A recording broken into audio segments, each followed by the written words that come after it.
Foxy.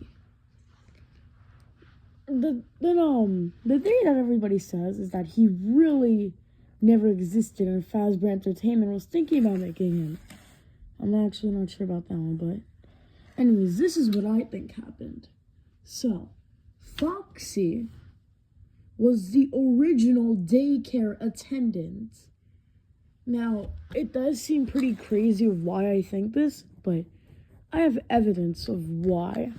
So, Foxy had his own location called Kids Cove, which had a lot of Foxy statues and stuff, but his animatronic wasn't there.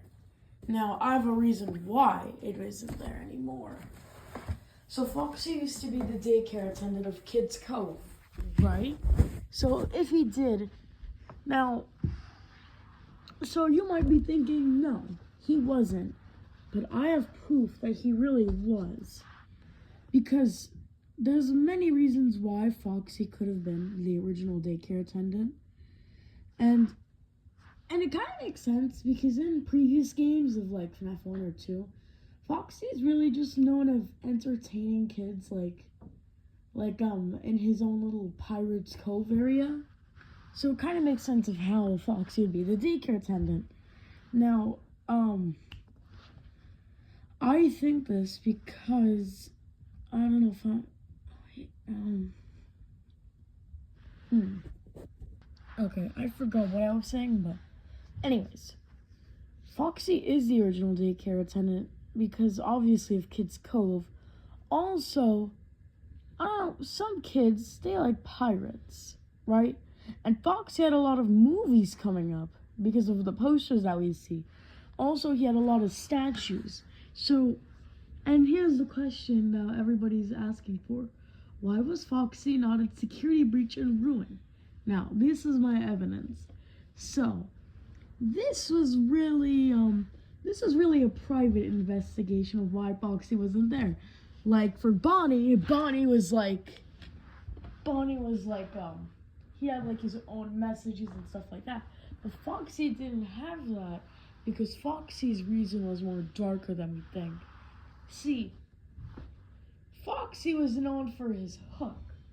Also, he was really fast. Also, he had a very different jump scare in Five Nights at Freddy's 1 than the other animatronics. So my opinion is that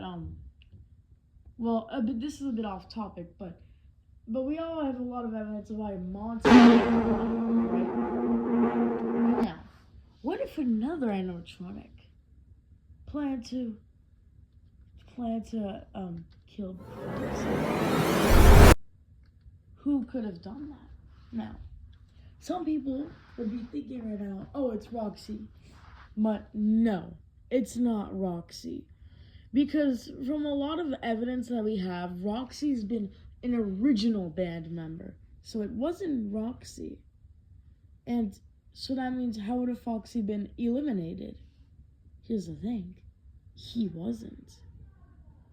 Foxy probably did something he wasn't supposed to off of his programming.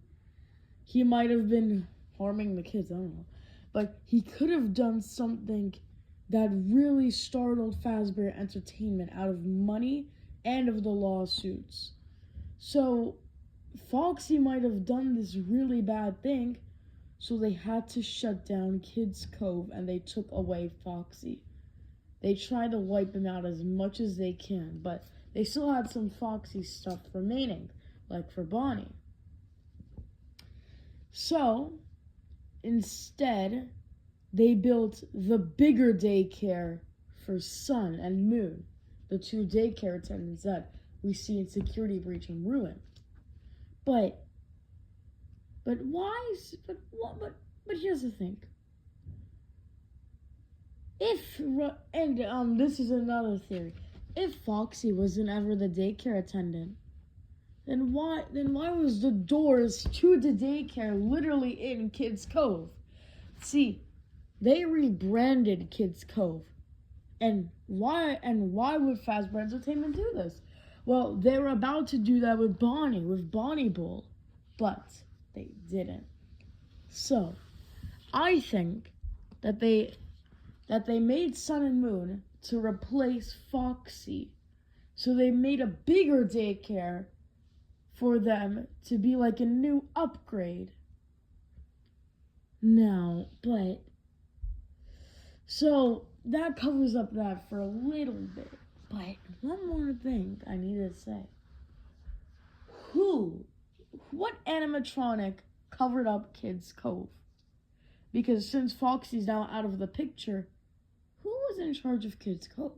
Well, it was actually pretty shut down, but like what animatronic rebranded it? Now,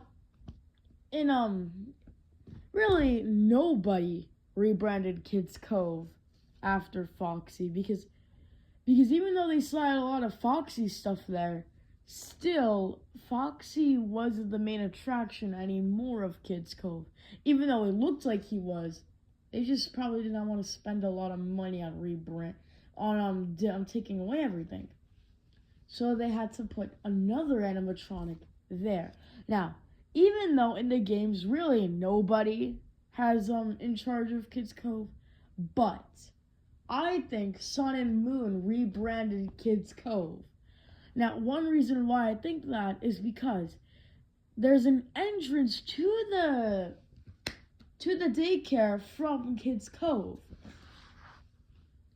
Also, but you might be just thinking, oh, this is just silly. They just had that because it was literally Kids Cove, not because they rebranded it. But I have some reasons why I think that. One reason is because and what was I gonna say again? I forgot. No. One reason was that Fazbear's Entertainment did not want to put too many things on just some daycare attendants. Oh, well, they probably would have because I think they're going to do that with Bonnie Both Monty, but luckily they didn't. But here's the thing. What was they saying again? Oh my gosh. Yes. They really wanted to, but maybe they didn't. See, they could have done that if they really wanted to, but they didn't. But why? Why did they not want to rebrand it to Sun and Moon? Well, really, I think they did, but why didn't they show it in posters a lot? And I think that is because they added those doors because the parents, they wanted to drop out. They didn't want to have to walk all the way to the daycare. They had a little room for the daycare from Kids Cove. And also, they probably did rebrand him because Foxy's older than Kids Cove. That's basically the gateway to the new daycare. So they kind of replaced it with Sun and Moon. So that's what I think happened to Foxy. Yeah.